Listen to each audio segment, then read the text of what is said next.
Duncan Cartledge Online, Insights for Construction Professionals. Welcome to this latest podcast from Duncan Cartledge Online, the online resource for construction professionals.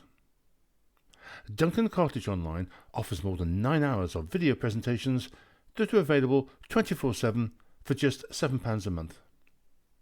Please remember to subscribe to your usual podcast provider so you don't miss out on any updates, and be sure that you visit our YouTube channel for additional content. It's great to have you with us again for another episode. As always, I'm joined by Barney, my red Labrador, who helps keep an eye on things and occasionally offers some invaluable advice. Both Barney and I would be delighted if you could take a minute to write a review. Your feedback means a lot to us. If this is your first time listening to Duncan Cartledge Online podcasts, welcome. Please remember to subscribe and catch up with previous episodes. To our existing subscribers, thank you very much for your continued support. Please help us by spreading the word about the podcasts. In this jam-packed episode, Barney and I will be looking at retention to be banned, PFI, what's going on, cost modelling, a look at high-rise buildings, and the biggest threat to UK construction material supply chain. But before we start, here's some exciting news. There's a new double act come to rescue the RICS. Now, you've heard of the Crankies, Little and Large, and of course not forgetting the Chuckle Brothers. Well, according to Building, a new double act is about to tread the boards. Yes, give it up for McLean, that's Mothman's replacement, and Young. Their mission, should they agree to accept it, is to rebuild confidence, modernise qualifications, and reconnect with the members of the RICS. As they say in Scotland, aye, right.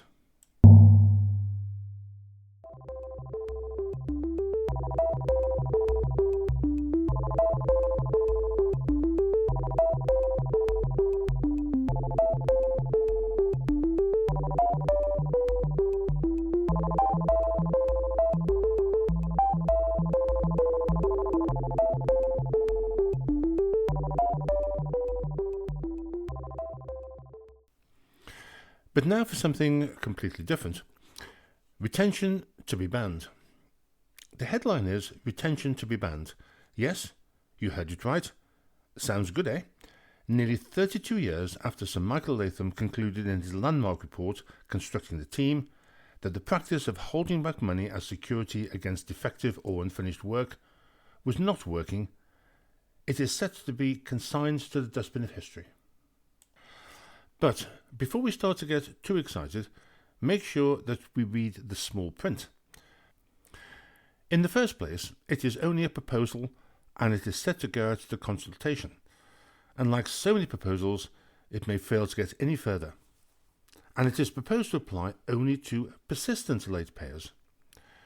Reading on, the proposal seems to apply only to clients failing to release retention money when it becomes due rather than a complete ban. But we'll have to wait and see. Concerns have been raised about ensuring that the scope of the legislation is broad enough to prevent circumvention, if that's a word, and the cost and availability of alternative forms of surety. The changes include a 60-day cap on payment terms for all large firms when paying smaller suppliers, and a mandatory interest rate on all late payments. In addition, all commercial contracts must include a statutory rate of 8% above the Bank of England base rate. A suggested timescale for the change is a 12 to 24-month transitional period for contractual arrangements, financial planning, stakeholder engagement, and the development of alternative assurance mechanisms. But, come on, we all know how the industry works. If your payment is late, you don't ruffle feathers, or you may not get any more work. Retention payments are regularly withheld and used as a bargaining chip to leave a further discount or favour, and even if you're fortunate to get work, you will be required to engage in an aggressive negotiation process to reduce agreed prices. I call it the supply chain squeeze. The reaction from the construction industry to the news was muted. After years of failed attempts to tackle retentions, many in the sector were left pinching themselves in disbelief. Sober heads issued warnings that clients might find ways around the legislation by altering payment schedules to keep hold of more of their cash at the earliest stages. Preventing any such loopholes from appearing will be a major challenge for those drafting the retention laws. And now moving on to a major headline in the construction media, PFI. What is going on? You may recall that last year there were whisperings in the corridors that the Labour government were going to resurrect the Private Finance Initiative, or PFI. The government's infrastructure strategy proposed the return of a form of PFI for the first time since 2018 to be used in limited circumstances, including healthcare centres. However, the structure has yet to be revealed. Now, in early March, the Department of Health and Social Care quietly slipped out a tender for bidders to come and talk about a £1 billion package of work to the health estate. While the volume of work is eye-catching enough, it was the type of procurement to be used to deliver this package that was significant, because a short notice kick-started the first procurement of what effectively is a private finance initiative tender process.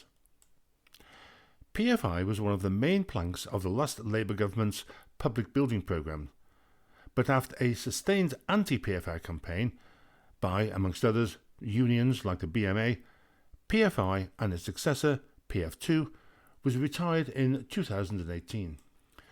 I have to confess that I was a fan of PFI.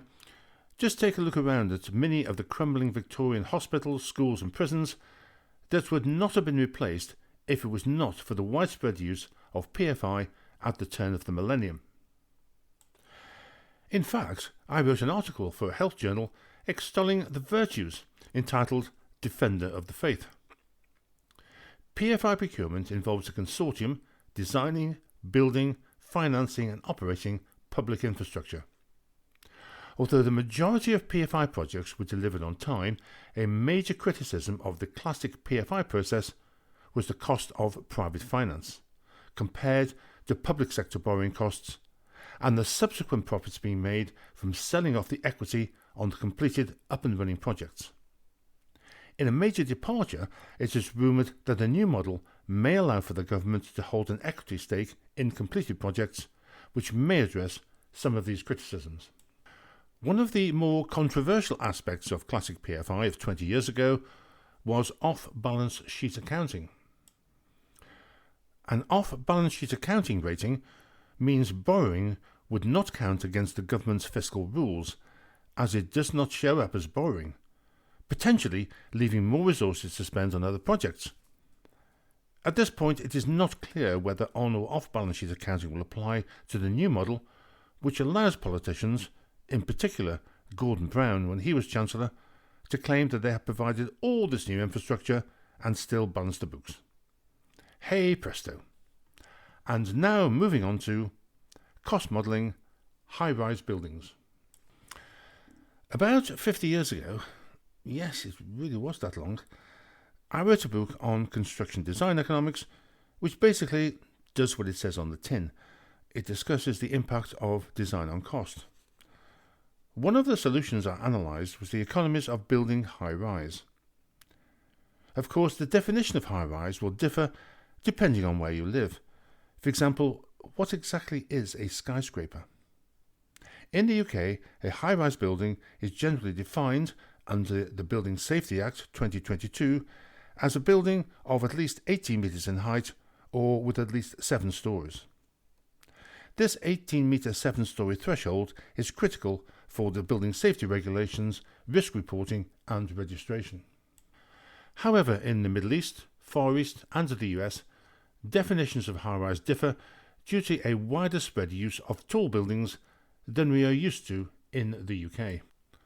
Recently, Turner and Townsend published a look at the same cost model based on data from about 100 high-rise towers worldwide, concluding that costs have risen sharply over the past 5 years in all the cities tracked. As discussed in my book, high-rise is a good solution in cases where real estate prices are prohibitive, and the following cost factors are offset. Tall buildings tend to have a good wall-to-floor ratio. What is that and why it is important? The wall-to-floor ratio is the amount of external envelope required to cover a square metre of floor space, the external envelope being a cost-significant element, meaning that it contributes a significant percentage to overall costs. Good examples of economic wall-to-floor ratios are the ill-fated World Trade Center in New York, with its load-bearing external walls, and more recently the Leadenhall building in London, known as the cheese grater, where circulation spaces were confined to off-site prefabricated units situated at the rear of the building, thereby making the maximum use of income-generating floor area. Tall buildings have greater exposure to high winds, resulting in larger cores and structural frames compared to medium-rise buildings. In tall buildings, MEP, mechanical, electrical and plumbing needs are greater and more complex, which together with the larger frame results in lower gross net areas than other models. There is a comparatively small pool of contractors capable to build high-rise, resulting in less competitive tendering. In high-rise, there is generally greater use of plant. For example, in the Leadenhall building in London referred to previously, Laing O'Rourke had to construct a purpose-made tower crane due to site restrictions. For some, the making a statement is very important. That's the expectation that a tower will create a wow factor with all the resultant costs and lack of usable floor area.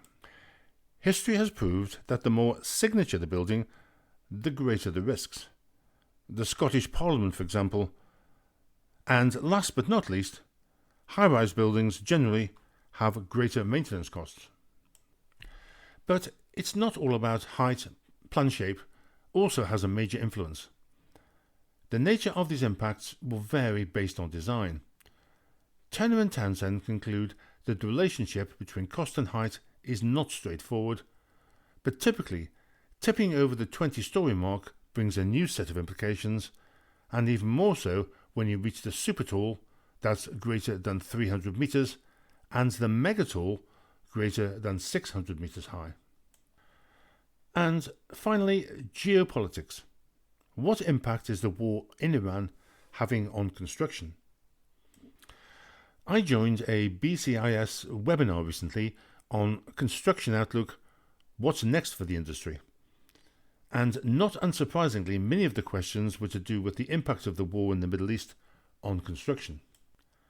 After a month of warfare, material prices have increased, in particular steel and plastics. Material cost inflation, which had already been on the rise prior to the conflict, is now likely to accelerate further.